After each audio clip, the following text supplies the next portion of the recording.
ஒரு ஸ்டேட் கவர்மெண்ட்ல chief minister அப்படிங்கிற போஸ்டிங் சாதாரணமான போஸ்டிங் கிடையாது. ஒட்டுமொத்த தமிழக அரசாங்கத்துடைய உண்மையான நிர்வாக தலைவர் யாருன்னு பாத்தீங்கன்னா சீஃப் மினிஸ்டர், அதாவது முதலமைச்சர். அரசியலமைப்பு சட்டப்படி பாத்தீங்கன்னா ஆளுநர் அப்படிங்கிறவர் பெயரளவுக்கான தலைவர், அதாவது நாமினல் ஹெட்னு குறிப்பிட்டிருப்பாங்க. ஆனா முதலமைச்சர் அப்படிங்கிறவர் தான் உண்மையான தலைவர், அதாவது ரியல் ஹெட்னு மென்ஷன் பண்ணியிருப்பாங்க.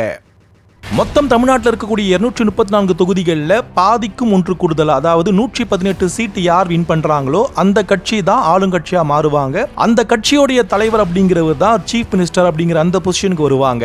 அப்படி சீஃப் மினிஸ்டரா யாரை அந்த கட்சி தேர்ந்தெடுக்குதோ அவருக்குன்னு இருக்கக்கூடிய அதிகாரங்கள்னு பார்க்கும் பொழுது அந்த சீஃப் மினிஸ்டர் தான் யார் எந்தெந்த அமைச்சர்கள் அப்படிங்கிறத டிக்ளேர் பண்ணுவாரு.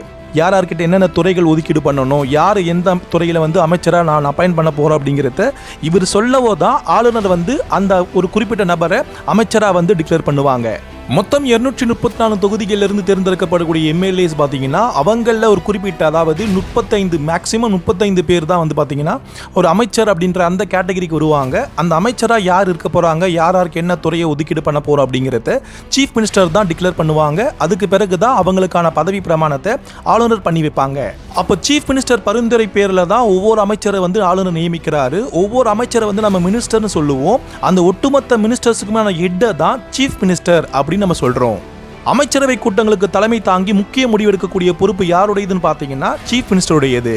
ஒரு ஸ்டேட்ல எத்தனை மினிஸ்டர்ஸ் இருக்கலாம்னு பார்த்தீங்கன்னா மொத்தம் இருக்கக்கூடிய சட்டமன்ற தொகுதிகள் இருந்து 15%, அதாவது இப்போ தமிழ்நாட்டில் 234 தொகுதியில் இருக்கு அப்படின்னா அதுல 15% அப்படிங்கிறது 35. அப்போ 35 மினிஸ்டர்ஸ் மட்டும் தான் நம்மளுடைய தமிழ்நாடு ஸ்டேட்ல இருக்க முடியும். இந்த மாதிரி ஒவ்வொரு ஸ்டேட்டுக்குமே இந்த கவுண்டிங் டிஃபர் ஆகும். அவங்களுடைய சட்டமன்ற உறுப்பினர்களோட எண்ணிக்கையை பொறுத்து அங்க இருக்கக்கூடிய மினிஸ்டர்ஸோட எண்ணிக்கை கூடலாம் இல்ல குறையலாம். இந்த மினிஸ்டர்ஸ் ஒவ்வொருத்தரும் பார்த்தீங்கன்னா ஒவ்வொரு குறிப்பிட்ட துறையை ஹேண்டில் பண்ணுவாங்க. ஃபார் எக்ஸாம்பிள் வாட்டர் ரிசோர்ஸுக்கு ஒரு மினிஸ்டர், முனிசிபல் அட்மினிஸ்ட்ரேஷனுக்கு ஒரு மினிஸ்டர், ஹையர் எஜுகேஷனுக்கு ஒரு மினிஸ்டர், பப்ளிக் ஒர்க் டிபார்ட்மெண்ட்டுக்கு ஒரு மினிஸ்டர், அக்ரிகல்ச்சருக்கு ஒரு டிபார்ட்மெண்ட்டுக்கு ஒரு மினிஸ்டர், ஹெல்த் டிபார்ட்மெண்ட்டுக்கு ஒரு மினிஸ்டர் சொல்லிட்டு ஒவ்வொரு டிபார்ட்மெண்ட்டுக்கும் ஒரு ரெப்ரஸன்டேட்டிவ் அப்பாயிண்ட் பண்ணுவாங்க. அவங்கள தான் நம்ம மினிஸ்டர் அப்படின்னு சொல்றோம். அந்தந்த துறை சம்பந்தமா முக்கிய முடிவுகள் எடுக்கிறது, முக்கியமான பொறுப்புகளை கையாளுறது அத்தனையுமே பார்த்தீங்கன்னா அந்தந்த பர்டிகுலர் மினிஸ்டர்ஸ் தான் இருப்பாங்க. இந்த ஒட்டுமொத்த மினிஸ்டர்ஸையுமே கண்ட்ரோல் பண்ணக்கூடிய, கைட் பண்ணக்கூடிய, டைரக்ட் பண்ணக்கூடிய பொறுப்பு தான் சீஃப் மினிஸ்டருக்கு உரியது. ஒரு எம்எல்ஏ அப்படிங்கிறவங்க அந்த தொகுதிக்கு மட்டும் தான், அந்த கான்ஸ்டியூன்சிக்கு மட்டும் தான் பொறுப்பாளியா இருப்பாங்க. ஆனா மினிஸ்டரா ஒருத்தர் மாறிட்டார் அப்படின்னா அவர் ஒட்டுமொத்தமா, ஃபார் எக்ஸாம்பிள் எஜுகேஷன் மினிஸ்டர் ஒருத்தர் வராரு அப்படின்னா தமிழ்நாட்டில் இருக்கக்கூடிய ஒட்டுமொத்த எஜுகேஷனுக்குமே அவர் தான் ரெப்ரஸன்டேட்டிவ்.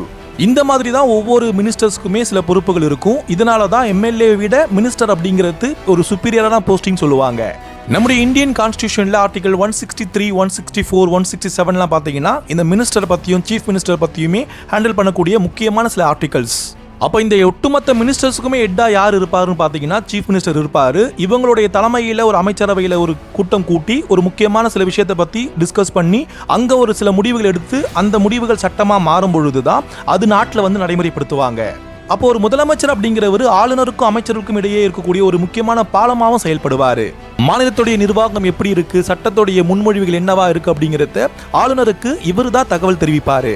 அது மட்டும் இல்லாம சில முக்கியமான நியமனங்கள், அட்வொகேட் ஜெனரல் அதாவது அரசு வழக்கறிஞர், மாநில தேர்தல் ஆணையர், டிஎன்பிஎஸ்சி தலைவர், இது போன்ற மிக முக்கியமான பதவிகளுக்கு யாரை நியமிக்கலாம் அப்படின்னு ஆளுநருக்கு பரிந்துரை செய்யக்கூடிய பொறுப்புமே சீஃப் மினிஸ்டருடையது தான். சட்டமன்றத்தை எப்போ கூட்டலாம், எப்போ ஒத்தி வைக்கலாம், இல்லை முன்கூட்டியே சட்டமன்றத்தை எப்போ கலைக்கலாம் அப்படிங்கிற எல்லா விதமான அறிவுரையுமே ஆளுநருக்கு முதலமைச்சர் தான் வழங்குவார். அரசாங்கத்துடைய மிக முக்கியமான கொள்கைகள் என்ன, செயல்பாடுகள் என்ன, அவருடைய புதிய திட்டங்கள் என்ன அப்படிங்கிறத சட்டமன்றத்தில் அறிமுகப்படுத்தக்கூடிய பொறுப்பும் யாருடையதுன்னு பார்த்தீங்கன்னா சீஃப் மினிஸ்டருடையது தான்.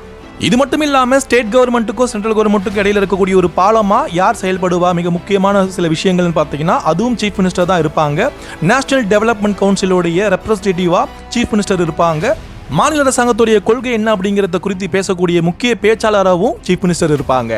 நெருக்கடி மேலாண்மைன்னு பார்க்கும் பொழுது மாநிலத்தில் ஏதாவது ஒரு பேரிடர் வருது, இல்லை நெருக்கடி ஏற்படுது அப்படின்னா அந்த இடத்துல மிகப்பெரிய ஒரு முக்கிய பொறுப்பாளியா யார் இருப்பாங்கன்னு பார்த்தீங்கன்னா சீஃப் மினிஸ்டர் தான் இருந்து அத்தனை விஷயங்களையுமே வழிநடத்துவாரு. அரசியல் தலைவர்கள் எல்லா விதமான பொறுப்புகளையும் மிக முக்கியமான ஆளா இருந்தாலும் அதிகாரிகள் மூலியமா, அரசு அதிகாரிகள் மூலியமா தான் அவங்களுடைய கொள்கைகளையும் அவங்களுடைய கடமைகளையும் அவங்களுடைய பொறுப்புகளையும் கடத்துவாங்க. எந்த சட்டத்தை கொண்டு வரலாம், எந்த சட்டத்தை நீக்கலாம், எந்த சட்டத்தை மாற்றி அமைக்கலாம் அப்படிங்கிற அத்தனை விதமான அதிகாரங்களும் பொறுப்புகளும் யாருடையதுன்னு பார்த்தீங்கன்னா சீஃப் மினிஸ்டருக்கும் அந்த சட்டமன்றத்தில் இருக்கக்கூடிய முக்கியமான அமைச்சர்களுக்கும் எம்எல்ஏக்குமா தான் இருக்கும். இதுவரைக்கும் தமிழ்நாட்டை 8 சிஎம் ஆண்டு இருக்காங்க. இதுக்கு பிறகு வரக்கூடியவங்க 9வது சிஎம்மா பதவியில பொறுப்பேற்க போறாங்க. உங்களுக்கு எந்த சிஎம் ஆட்சி பிடிச்சிருக்கு, இல்ல சிஎம் சம்பந்தமா உங்களுக்கு இருக்கக்கூடிய சந்தேகம், கேள்வி ஏதாவது இருந்துச்சு அப்படின்னா கமெண்ட்ல தெரியப்படுத்துங்க.